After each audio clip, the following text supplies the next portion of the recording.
Bonjour, on est le 6 mai et aujourd'hui c'est le IBRD, le International Barefoot Runners Day. C'est la journée internationale des personnes qui courent sans chaussures par la Barefoot Runners Association, la BRS. Je suis le président de la section française depuis l'année dernière, quand cela a été fondé. Chaque mois, j'anime une petite animation barefooting minimaliste ici au parc Suzanne-Lenglen. Le but de ces animations chaque mois, c'est de faire un petit peu de pédagogie autour de ce mouvement qui commence à être un petit peu plus connu en France. C'est un petit peu de théorie, mais en général très peu, puisqu'on est là plutôt pour courir et pour s'amuser. Ça, c'est l'autre but. Ce que j'aimerais faire aujourd'hui, c'est la chose suivante. Comme à chaque fois, un tour de piste juste derrière nous, là c'est une belle piste en tartan. Et après je vais, une fois qu'on est un petit peu réchauffé, parce que là ça va parler, on va faire brièvement quelques commentaires sur ce que c'est que la foulée minimaliste, pour ceux qui ne connaissent pas, parce que c'est vraiment une approche, une façon de courir. Et puis on pourra faire, pour ceux qui veulent, un tour du parc ou deux, d'accord, tranquille, avec ou sans chaussures. Et ensuite, pour ceux qui ont envie d'aller plus loin, on pourra, je pense aujourd'hui, aller dire bonjour aux Trocadéro, puis voir comment se passent les votes dans le 16e et puis revenir. Voilà. Est-ce que vous avez des questions? Non? C'est bon? On y va.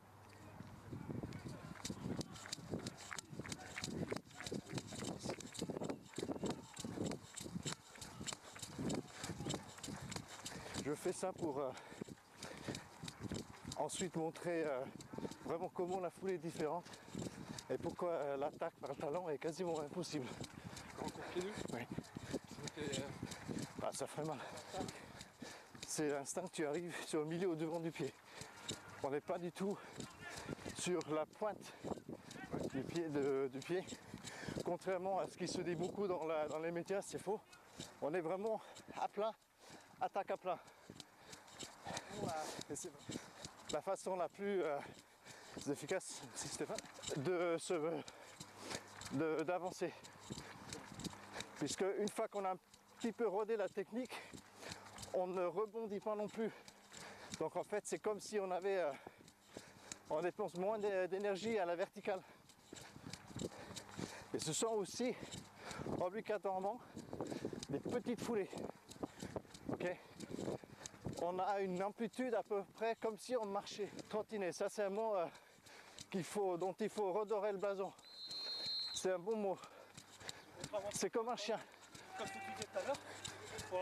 En chaussures minimalistes, ils sont justement conçus pour avoir une semelle peu épaisse et très flexible. Donc on sent le sol. Alors, en théorie, on le sent moins bien que sans rien. Et c'est pour cette raison, quand tu regardes comment court Stéphane, il a une foulée très aérienne et très douce. Et on a tendance, selon certains experts, à taper avec le pied si on a quelque chose entre le pied, entre la semelle et le sol. Et ce qui explique en partie le taux plus élevé encore de blessures, même avec des chaussures minimalistes, par rapport à ceux qui courent pieds nus. Mais ça, c'est quand même, ça reste un petit peu un débat de spécialistes. Ouais. Ça chauffe un peu. Ça picote. Oui. Mais c'est vrai que le réveil pour tes pieds, ça doit être un peu brusque ce matin. Qu'est-ce qu'il fait, Stéphane? Si, Stéphane. On va s'arrêter là. Je pense que ça va être complètement en sang et verdict, pas du tout. Ça doit être entre surprenant et pas très agréable. Bah, il y a une petite douleur, mais il faut s'y faire. Ça chauffe un peu, non? Ça picote, ouais. Oui. La plante est extrêmement sensible au niveau des nerfs. La peau des pieds est quelque chose comme 100 fois plus résistant mécaniquement que la peau du bras, par exemple. D'accord. Et ça résiste vraiment bien aux coupures, par exemple. Je reviens régulièrement maintenant avec des entailles de bouts de silex ou de verre. Et ça ne va jamais au sang, ça ne me gêne pas plus que ça. Je fais des sorties de 20 à 25 km pieds nus à Paris et ça va. Mais j'ai presque 2 ans d'entraînement. Je voudrais juste rapidement vous faire la démonstration d'une foulée normale et comparer à ce qu'on vient de faire. Je fais une foulée plus grosse, d'accord, et j'arrive par le talon. Maintenant, je fais la même chose qu'on vient de faire, petite foulée. 180 environ full et minutes. Je me détends et j'arrive bien sur le milieu. Tout le corps, il devient ressort. On n'a pas ce choc initial qui tape, qui va traverser entre les malléoles jusqu'au genou, jusqu'au bassin. Et on va en fait amortir à chaque pas avec... Voilà. Et le corps, il est fait pour ça en fait. Il y a 30 ans, Nike a inventé ce qui semblait être l'avenir de la course à pied. Sauf que ça n'a pas diminué les blessures, au contraire. Et on en est là à revenir à ce qu'on faisait avant. Avant les années 70, on courait comme des ballerines, quoi. C'était très légère, avec quasiment pas de semelles. On revient à ça. C'est vrai que si on va directement sur des minimalistes, on a des fois tendance à mal faire le changement en fait de la foulée. Parce qu'on pense avoir des minimalistes au pied, et donc c'est beaucoup plus léger, on va plus vite, c'est super, et je suis passé par là. Mais moi, grand talonneur dans l'âme, j'ai mis plus d'1 an à un petit peu moins talonner. Même aujourd'hui, quand je suis fatigué, je talonne encore. Le préalable, c'est si vous pouvez, marcher pieds nus. Ou marcher avec vos Vibram, c'est super ça. Okay, donc vous n'êtes pas du tout obligé de courir, comme ça renforce déjà le pied. Et idéalement, on ferait 1 mois ou plus, juste rien que marcher. Ok? Ça semble un peu surprenant, non? C'est tout à fait une autre approche de la course. C'est parfois le plus difficile est le regard, le fait de changer. Le regard, surtout pieds nus, quand je courais au début dans le 16e, je me suis des remarques que j'ai rapidement retranscrites bien sûr sur le blog. Bien croustillant. Mais il ne faut pas avoir peur, surtout si on a eu des blessures. Moi, c'était ça qui me motivait et du coup, je n'ai plus rien. Comme beaucoup d'autres personnes aux États-Unis et aussi en France. Mais la transition, je dirais 100 fois, ça va vous gaver à la fin. La transition est vraiment un peu délicate des fois, surtout au début. Okay? Voilà, et c'est pour ça que chaque mois, il y a cette animation donc, où il y a toujours des personnes expérimentées.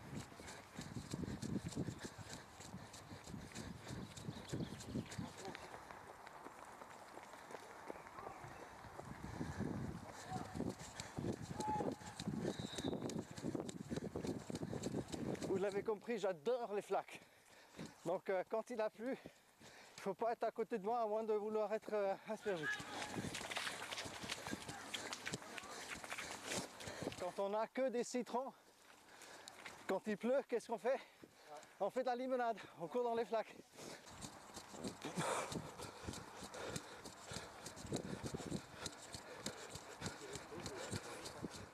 Nous avons fait un tour au parc Suzanne Lenglen. Qu'est-ce que vous avez ressenti au niveau des pieds? Parce que toi, tu découvres cette façon de courir. Ouais. Qu'est-ce que ça donne?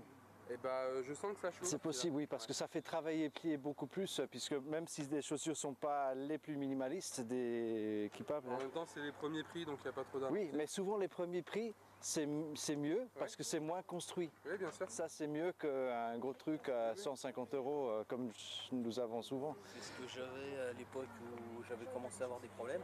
Oui. J'avais investi, j'ai pris la super paire qui allait bien et tout. Ça m'a beaucoup embêté de dépenser 150 € pour être obligé d'arrêter après, quoi. Ces réflexions-là, effectivement, il y en a beaucoup. C'est mon cas aussi.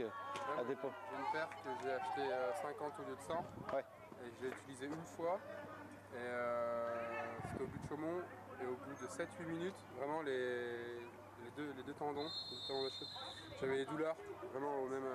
Mais je me suis arrêté. Mais regarde, c'est peut-être le fait de taper avec le talon, parce que ce genre de chaussures, mécaniquement, c'est parfaitement construit. C'est fait pour se dérouler de pied. Ouais.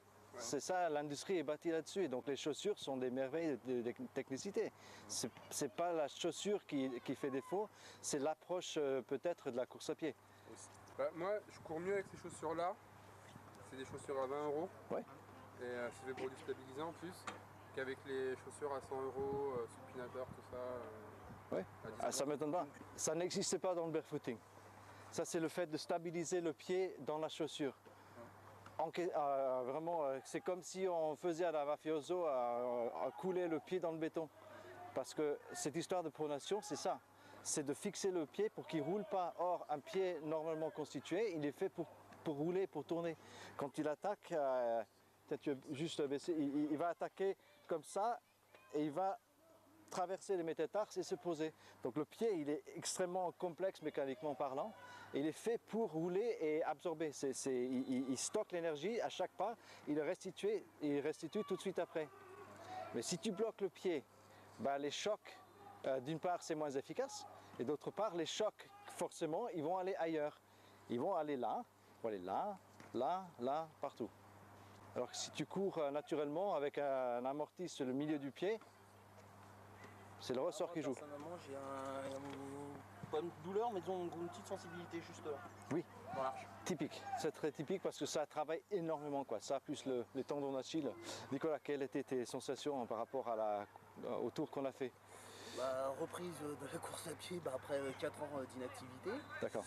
Donc découverte du barefooting en plus en même temps. D'accord. Voilà. Ok.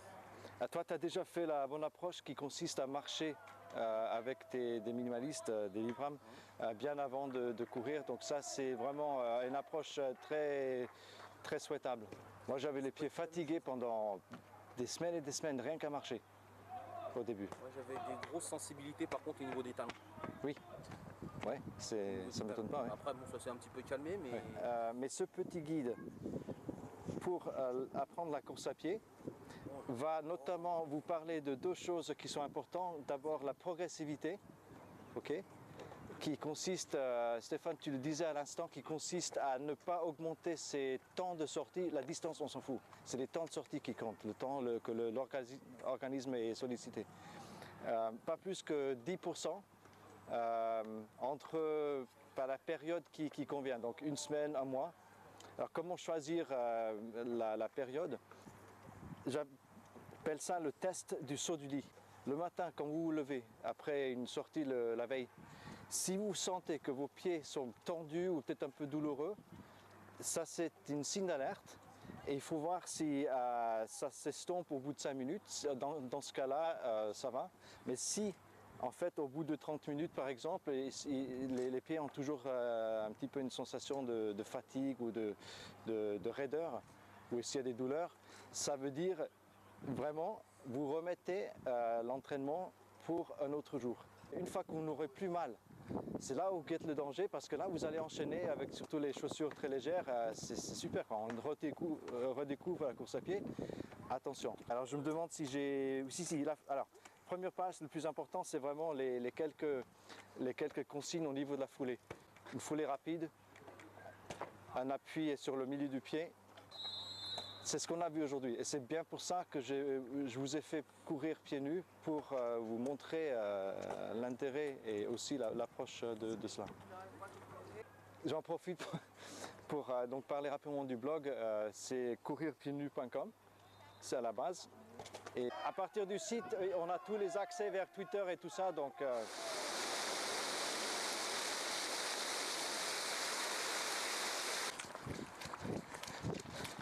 ça fait du bien ça. Ah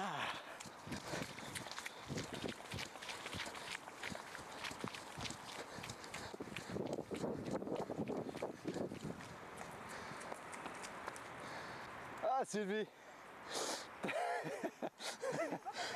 Ouais.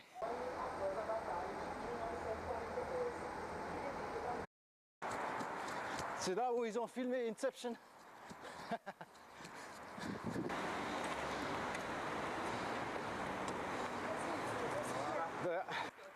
Ouais, d'accord. Tac.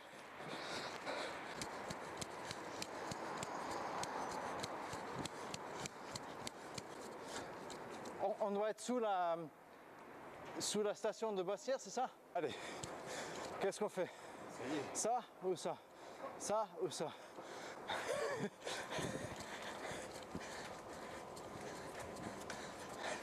Vas-y Stéphane, tu peux le faire. Remarque qu'il est plus léger là avec tes sandales. Voilà. Bonjour. Parfait. Allez, on continue, on va descendre. Par contre là on va monter sur l'esplanade du Trocadéro.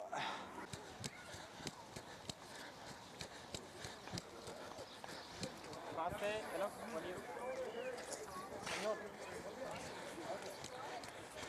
ah, il fait beau.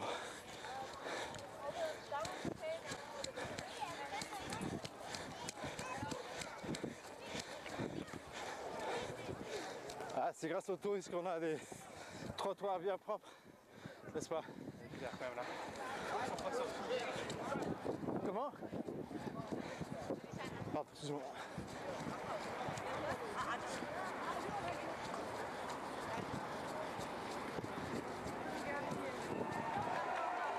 Tiens, c'est aujourd'hui qu'on vote.